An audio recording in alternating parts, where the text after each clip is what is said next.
தன்னுடைய குருநாதர் அன்றைக்கு கூடிய அந்த வார்த்தை பிச்சை எடு என்கின்ற அந்த வார்த்தையை ஏற்று கடைசி நாள் வரைக்கும், இறுதி நாள் வரைக்கும் அவருடைய வார்த்தையை ஏற்று பிச்சைக்கார அவதாரத்தில் பெரிதும் நடித்து வாழ்ந்தார் என்று சொல்ல வேண்டும்.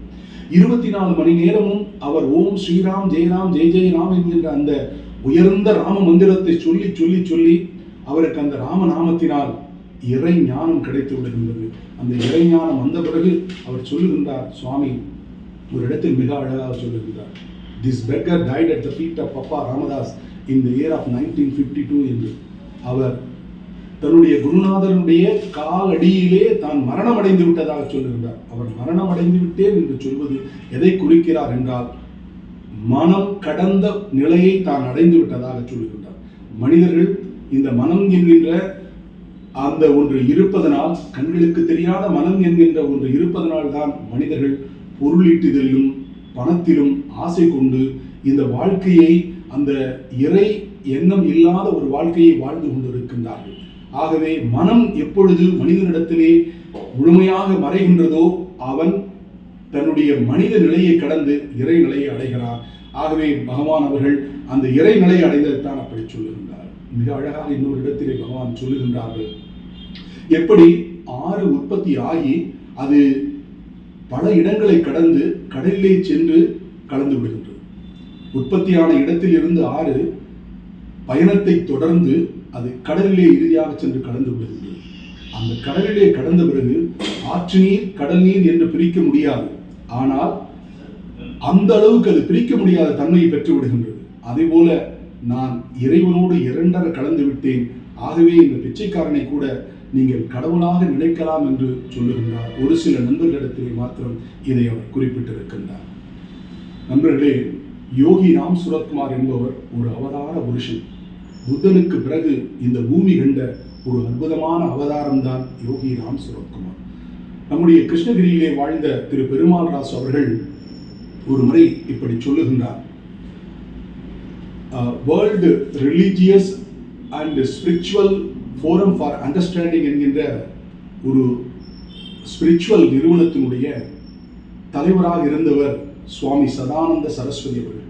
அவருக்கு முன்பாக வாட்டிக்கனை சேர்ந்த போப் அவர்கள் அந்த இடத்திலே இருந்தார்கள். அப்படிப்பட்ட அந்த உயர்ந்த மனிதர் ஒரு முறை கிருஷ்ணகிரிக்கு வருகை தந்திருக்கின்றார்.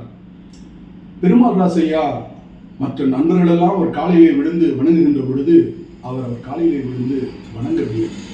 அவரிடத்திலே போய் சொல்லுகின்றார், I am not feel to touch your feet. If at all I touch your feet, it is hypocrisy என்று சொல்லுகின்றார். ஆனால் அப்படிப்பட்ட பெருமாள் ராசு ஒரு மிகச்சிறந்த கவிஞர், தத்துவ ஞானி, தவஞான சுடரவர். அவர் பகவான் யோகி ராம் சுரத்குமாரை பார்த்தவுடனே அவர் காலிலே விழுந்து விடுகின்றார். அவர் சொல்லுகின்றார், இவர் யோகி ராம் சுரத்குமார் என்பவர் ஒரு பரம்பொருளுடைய அவதாரமாக இங்கு இருப்பவர். அவரை பார்த்தவுடன் எனக்கு ஒன்றுமே தோன்றவில்லை, அவருடைய காலிலே சாஷ்டாங்கமாக விழுந்து விட்டேன் என்று சொல்லுகின்றார். அப்படிப்பட்டவர் பகவான் யோகி ராம் சுரத்குமாரை நோக்கி இந்த உலகத்திலே இருக்கின்ற மிகப்பெரிய மனிதர்களெல்லாம் அவரிடத்திலே வந்து அவரை போற்றி வணங்கி வாழ்ந்திருக்கின்றார்.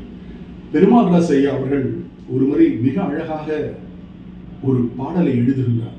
அந்த பாடலை எழுதப்பட்ட சூழ்நிலை, எங்கோ ஒரு ராகம் வருகின்றது, அந்த ராகத்தை கேட்கின்றார். கேட்டவுடன் அவருக்கு இந்த பாடல் வருகின்றது. அந்த பாடல் என்னவென்றால், யோகிராம் சூரத்குமாரா ஐயனே உன்னை நான் கண்டு கொண்டேன்.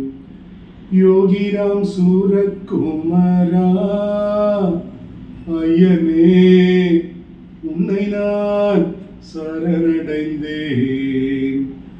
அன்பினை கேட்கவில்லை ஐயனே, அருளையும் கேட்கவில்லை.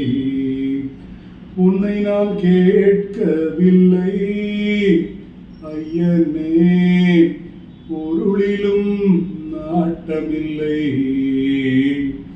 என்னை நான் கேட்கவில்லை ஐயனே, ஏற்றங்கள் வேண்டவில்லை.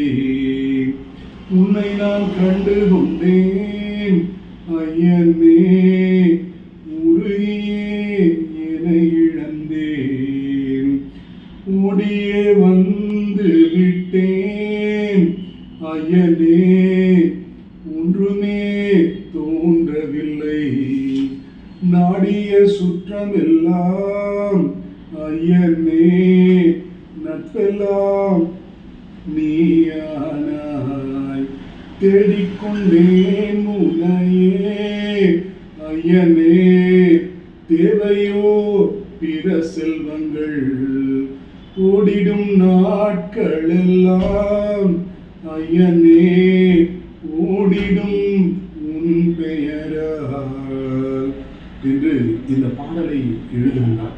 தன்னை மறந்து, தன்னுடைய நிலையை மறந்து இந்த பாடலை பகவானை பற்றி அவர் எழுதி முடித்திருக்கின்றார். அற்புதமான நம்முடைய குருநாதர் அவர்கள் அளவில்லாத மிகச்சிறந்த சக்திகளை பெற்றவர். நான் எல்லா இடங்களிலும் அவரை பற்றி சொல்லுகின்ற பொழுது அவர் ஒரு அற்புதங்களுடைய அரசன் என்று சொல்லிக் கொண்டிருப்பேன். நம்முடைய வாழ்க்கையிலே, பக்தர்களுடைய வாழ்க்கையிலே ஏற்படுகின்ற பல்வேறு விதமான பிரச்சனைகளையும் நோய்களையும் நொடிகளையும் பகவான் ஒரு கணத்திலே தீர்த்து வைத்திருக்கின்றார். அப்படிப்பட்ட குருநாதருக்கு ஒரு ஆசிரமம் கட்ட வேண்டும் என்று நினைத்து பக்தர்கள் எல்லாம் கேட்ட பொழுது இந்த பிச்சைக்காரனுக்கு ஆசிரமம் தேவையில்லை என்று மறுத்து வந்தார். பகவானே, பக்தர்களெல்லாம் வெயிலே நிற்கின்றார்கள், பல கிலோமீட்டருக்கு நின்று கொண்டிருக்கின்றார்கள், அவர்களுக்கு அந்த ஒரு பாதுகாப்பான இடம் தேவை என்கின்ற பொழுதுதான் பக்தர்களுக்காக இந்த ஆசிரமத்தை அமைக்க பகவான் அவர்கள் ஒப்புக்கொண்டார்கள். அந்த ஆசிரமத்தை அமைக்கின்ற பொழுது அந்த ஆசிரமம் இவ்வளவு பெரிய ஆசிரமம், உள்ளே ஒரு தூண்கள் கூட இல்லை. அந்த ஆசிரமத்திலே பெரிய பெரிய உள்ளே பார்த்தோம்னா கிரேன் இல்லாமல் அந்த மேலே இருக்க ஸ்லைடெல்லாம் ஏறி உட்கார்ந்தது. கிரேன் வைத்து ஏற்றுவது மிக கடினமாக இருந்த சூழ்நிலையில் கூட பகவானுடைய ஆசீர்வாதத்தினால் அந்த இடத்திலே அவைகளெல்லாம் ஏறி நின்று இன்றைக்கு இந்த பூலோகத்திலே அப்படி ஒரு ஆசிரமம் இல்லை என்கின்ற அளவுக்கு அது மிகப்பெரிய சிறப்பான ஒரு ஆசிரமமாக இருந்து கொண்டிருக்கிறது. அந்த ஆசிரமத்திலே இருக்கின்ற சிலை ரூபத்திலே பகவான் அவர்கள் உண்மையாக இருக்கின்றார். அந்த சிலை வந்த பொழுது அந்த சிலை இடத்திலே பகவான் அமர்ந்து அந்த சிலைக்குள் தன்னுடைய சக்தியை முழுவதும் செலுத்தி இருக்கின்றார். யாரெல்லாம் அந்த சிலையின் முன்பாக உட்கார்ந்து பிரார்த்தனை செய்கிறார்களோ அவர்களுடைய பிரார்த்தனை அனைத்தும் நிறைவேறும் என்று பகவான் கூறியிருக்கின்றார்கள்.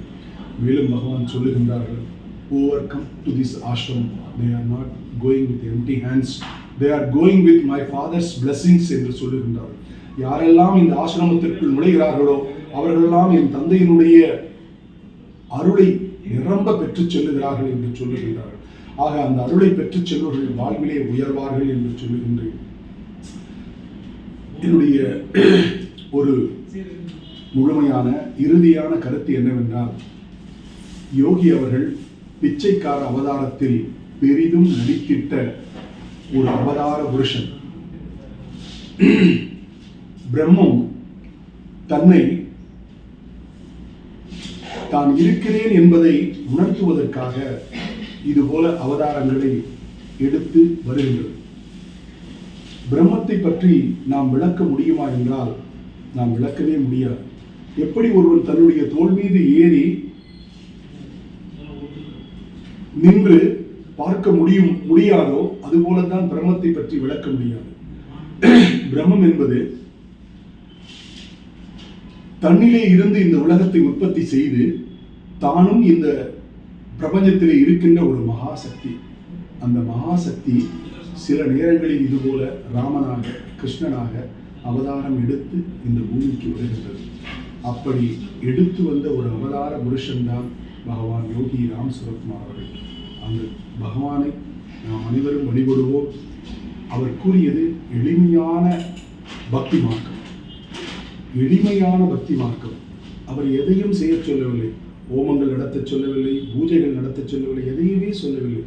இந்த பிச்சைக்காரனுக்கு நீங்கள் செய்ய வேண்டியது ஒன்றே ஒன்றுதான், அது இந்த பிச்சைக்காரனுடைய நாமத்தை சொல்வது என்று சொல்லுகிறார்.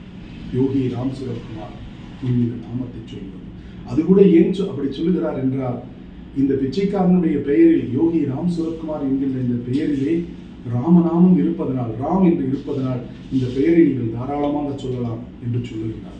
எப்படி மழை வருகின்ற பொழுது குடை எடுத்து சென்று அந்த மழையிலிருந்து நம்மை காத்துக் கொள்கிறோமோ, அதுபோல இந்த இறைவனுடைய நாமத்தை, அது எந்த நாமமாக இருந்தாலும் சரி, நாமத்தை சொல்லுகின்ற பொழுது அதிலே இருந்து நாம் அந்த துன்பங்களில் இருந்து நாம் விடுபடுகிறோம் என்று சொல்லுகின்றார். அதுபோல பழைய நாமங்கள் எல்லாம், ராமன் நாமம், கிருஷ்ண நாமம், சிவா என்கின்ற நாமங்கள் எல்லாம் ஆதிகாலம் தொட்டு வந்து இருந்து கொண்டிருக்கின்ற நாமம். யோகி ராம் சுரத்குமார் என்கின்ற இந்த நாமம் புதிய நாமம், தந்தை பரம்பொருள் புதிதாக கொடுத்திருக்கின்ற நாமம். இந்த புதிய நாமம் மிக வேகமாக வேலை செய்கின்றது.